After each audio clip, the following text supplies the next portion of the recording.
BJP उसकी politics BJP करेगी। कुर्मी कोयली धानुक की बात कर रहे हैं, जिसके राजा, जिसके जनक, जो वो राजनीति के जनक नीतीश कुमार थे, अब तो सम्राट चौधरी को मुख्यमंत्री बनाकर बिहार के जिस कुशवाहा से बात कर लीजिए, वह सम्राट चौधरी का नाम ले रहा है। सर्वमान्य नेता हो गए, सारे जो दूसरे नेता थे वह पीछे रह गए, कि कोई चर्चा दूसरे नेताओं की नहीं कर रहा है। तो कुर्मी, धानुक और कोयली, इसमें सबसे अधिक संख्या कोयली की, तो जेडीयू के वोट बैंक में तो बड़ी सेंधमारी हो ही गई, बाकी टूट फूट आगे होगी।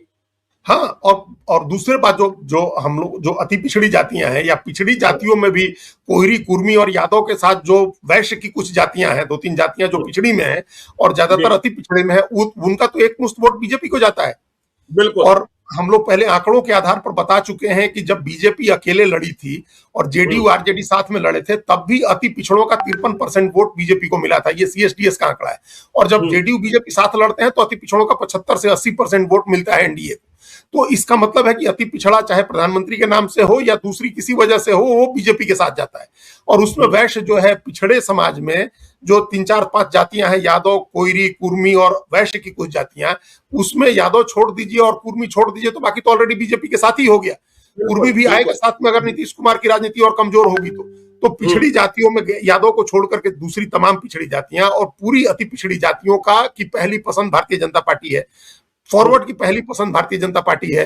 तो भारतीय जनता पार्टी तो अब अपने आप में उसने सामाजिक समीकरण के लिहाज से भी उसका अपना एक सेट समीकरण बन गया। नीतीश कुमार के कमजोर होने से उस कंसोलिडेट हुआ है उसका, और अभी तोड़ेंगे नहीं नीतीश कुमार की पार्टी को, लेकिन उसका वोट अपने आप शिफ्ट होगा भारतीय जनता पार्टी की तरफ। इस बात को आज से समझ के, और क्या तैयारी जेडीयू के लोग करते हैं, अभी आपने बताया कि वो 21 तारीख को 21 जून को बैठक होगी, बड़ी संगठनात्मक चर्चा होनी है उसमें।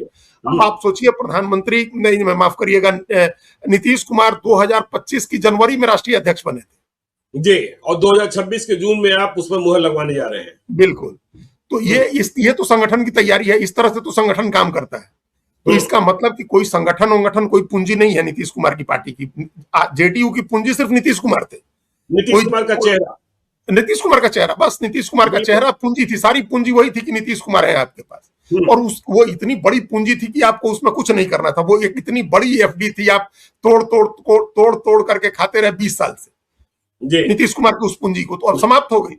वो तो कहते हैं कि आप लगातार खर्च करिएगा तो कुएं में रखा हुआ धन भी खत्म हो जाएगा, तो वो समाप्त हो गई। अब नीतीश कुमार की पूंजी आपके पास नहीं बची और संगठन है नहीं। संगठन की पार्टी जो होती है, कुमार की पूंजी नहीं बची, और जिस तरीके के घोटाले खुल रहे हैं पूर्व की सरकारों में, तो भाई नीतीश कुमार की सरकार में क्या क्या हो रहा था, यदि इस तरीके से खुलते रहे तो नीतीश कुमार की वो जमा पूंजी जो उनकी सेहत खराब होने के बाद खत्म हुई, वह सरकार के बारे में भी खत्म हो जाएगी कि नीतीश कुमार की सरकार में ईमानदारी थी, भ्रष्टाचार, अफसरशाही कितना बढ़ गया था, कमीशन कितना बढ़ गया था, रिश्वतखोरी किसका किसका नाम बोलेगा।